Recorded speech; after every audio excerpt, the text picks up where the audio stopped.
భారత మూలాలున్న America వ్యోమగామి Sunita Williams మరో 2 నెలల పాటు అంతరిక్షంలోనే ఉండాల్సిన పరిస్థితి. 8 రోజుల ప్రయోగాల కోసమని వెళ్లి 10 నెలలు త్రిశంకు స్వర్గంలోనే ఉండాల్సిన దుస్థితి ఎందుకు వచ్చింది? నాసా ఒక స్పేస్ షిప్ పంపించి ISSలో ఉన్న 2 వ్యోమగాములను కిందకు తీసుకురాలేదా? నాసాకు బడ్జెట్ లేదా? చిత్తశుద్ధి లోపించిందా? ప్రయోగాల కోసం ప్రైవేట్ సంస్థలపై ఎందుకు ఆధారపడుతోంది?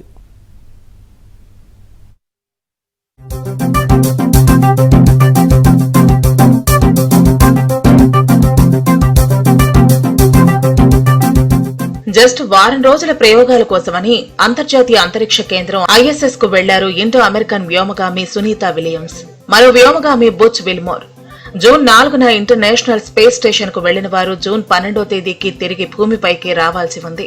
వారు వెళ్లిన Boeing star liner space ship సురక్షితంగానే కిందికి దిగింది. అయితే అది సురక్షితం కాదని ఇంకో వ్యోమనౌక ద్వారా కిందకు దించుతామని నాసా ప్రకటించింది. జనవరి లేదా ఫిబ్రవరిలో వెనక్కి తీసుకొస్తామని ఘనంగా ప్రకటించింది. ISS పైకి ఎలాన్ మస్క్ కు చెందిన స్పేస్ ఎక్స్ నౌక వెళుతుందని, అందులో వెనక్కి వస్తారని చెప్పినా ఇది మరింత ఆలస్యమవుతోంది. అసలు వారం ప్రయోగాలకు వెళ్లి 8 నెలలు ఉండటమే కష్టమనుకుంటే ఇప్పుడు అదనంగా మరో 2 నెలలు ఉండాల్సి వస్తోందని స్పీడ్ కన్నా సేఫ్టీ ముఖ్యమంటోంది నాసా.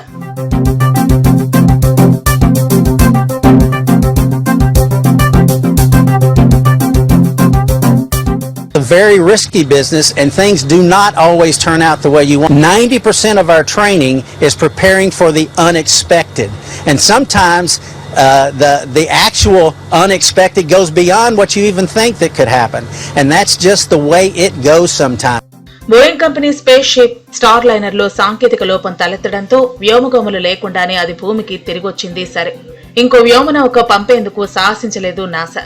స్పేస్ ఎక్స్ కు చెందిన నౌక సాయంతో ఫిబ్రవరి 4వ తేదీన తీసుకొస్తామని ఇంతకు ముందు వెల్లడించి ఇప్పుడు ఏప్రిల్ తొలివారంలో భూమిని చేరుకునే అవకాశం ఉందని చెప్పింది. వారిని ISS నుంచి తీసుకొచ్చే క్రమంలో భూమి నుంచి వ్యోమగాములను పంపించింది. సెప్టెంబర్ 29న ఫ్లోరిడా నుంచి ఎలాన్ మస్క్ సంస్థ స్పేస్ ఎక్స్ కు చెందిన ఫాల్కన్ 9 రాకెట్ నింగిలోకి దూసుకెళ్లింది. 2 వ్యోమగాములు అందులో వెళ్లక మరో 2 సీట్లు ఖాళీగా ఉంచారు. తిరుగు ప్రయాణానికి స్పేస్ ఎక్స్ సమయం కోరటంతో వారి రాక ఆలస్యం అవుతోంది. న్యూ డ్రాగన్ స్పేస్ క్రాఫ్ట్ ప్రక్రియ పూర్తయ్యేందుకు సమయం పడుతుందని సమాచారం.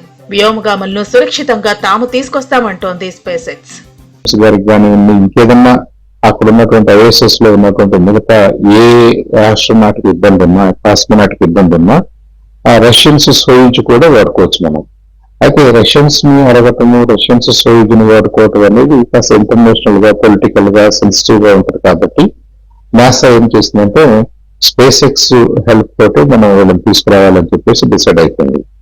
అయితే స్పేస్ ఎక్స్ నెక్స్ట్ ఒక స్పేస్ క్రాఫ్ట్ ని రెడీ చేయటము, లాంచ్ చేయటము, వాళ్ళని తీసుకురావటం అనేది కొద్దిగా టైంతో కూడుకున్న పని. ప్లస్ ఆ ఆస్ట్రోనాట్స్ ఎవరు వెళ్ళాలి, ఏ సీక్వెన్స్ వెళ్ళాలి, ఎవరిని తీసుకురావాలి, పైన ఎంతమంది ఉండాలి, ఇంటర్నేషనల్ స్పేస్ స్టేషన్ ఎంతమంది మానిటర్ చేయాలి, ఇవన్నీ కూడా ఒక సైంటిఫిక్ గా ఒక సైకిల్ ప్రకారంగా జరగాల్సినటువంటి పనులు. మనం అనుకున్నాం కాబట్టి వాళ్ళ ఆఫ్లోడ్ చేయడానికో కొత్త వాళ్ళని తీసుకెళ్ళడానికో అంత ఈజీగా కుదరదు.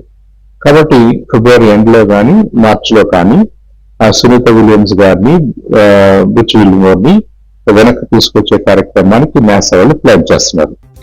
సునీత విలియమ్స్ వయసు 59 ఏళ్లు. ఈ వయసులో ISS లో చిక్కుకోవడంతో ఆమె ఆరోగ్యంపై తీవ్ర ఆందోళన వ్యక్తమవుతోంది. సునీత విలియమ్స్ ఇప్పటికే చిక్కి శల్యమైంది. ISS లో వ్యోమగోముల భద్రతపై ఎటువంటి ఆందోళన చెందాల్సిన అవసరం లేదని, అంతరిక్ష పరిశోధనలకు అది శాశ్వత నివాసమని నాసా చెప్తున్నా అది సాధ్యం కాదంటున్నారు నిపుణులు. స్పేస్ మిషన్ 6 నెలలు దాటితే సమస్యలు కొని తెచ్చుకుంటున్నట్లేనంటున్నారు. ఏడాది పాటు స్పేస్ మిషన్ చేపట్టడం అత్యంత అరుదు.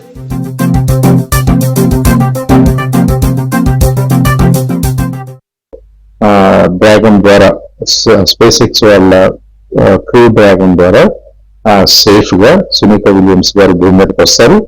అలాగే బుచ్ విల్మోర్ గారు కూడా వస్తారు.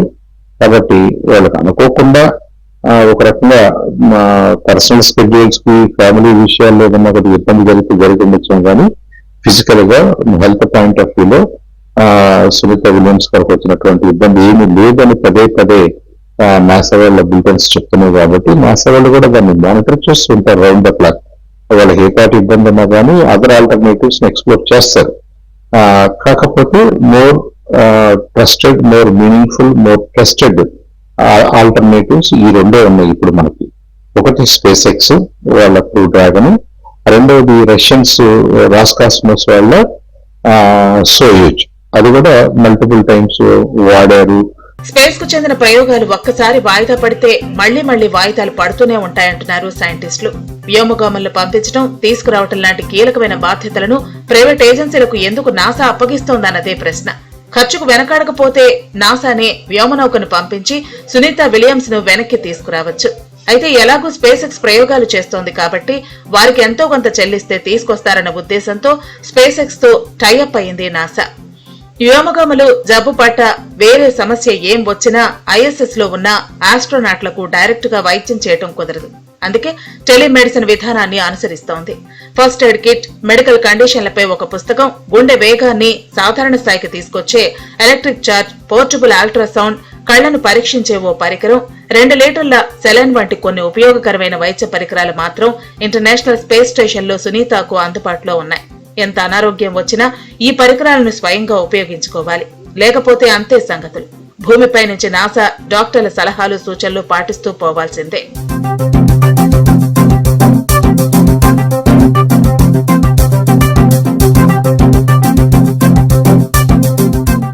అంతరిక్షంలో ఎక్కువ రోజులు ఉంటే చాలా సమస్యలు వస్తాయి. ఎముకలు, కళ్ళు, గుండె, కండరాలు, నాడులకు సంబంధించిన వ్యాధులు వస్తాయి. కాల్షియం కోల్పోయి ఎముకలు పెలుచలుగా మారి విరిగిపోయే ప్రమాదం ఉంది. చూపు దెబ్బతినే అవకాశం, గుండె బలహీనం కావచ్చు. రేడియేషన్ ప్రభావం ఎక్కువగా పడుతుంది. మనిషి మానసికంగా దెబ్బతినే అవకాశం ఉంది. గతంలో సునీత విలియమ్స్ ఒకసారి 195 రోజులు, మరోసారి 127 రోజులు గడిపారు. అందుకే ఆమెను స్ట్రాంగ్ ఉమెన్ అంటుంటారు. ఇప్పుడు 300 రోజులకు పైగా అంతరిక్షంలో ఈమె గడపాల్సి వస్తోంది. స్పేస్ లో రోజుకు కనీసం 2 గంటలు వ్యాయామం చేయకపోతే కండరాలు దెబ్బతింటాయి. అంతరిక్షంలో 6 నెలలకు పైగా ఉంటే వారి కిందకొచ్చిన ఎముకలు విరిగిపోయే అవకాశం ఉంది. వెన్ను నొప్పి తీవ్రమవుతుంది. వైద్యం చేస్తే కోలుకోవడానికి కనీసం 3-4 నెలల సమయం పడుతుంది.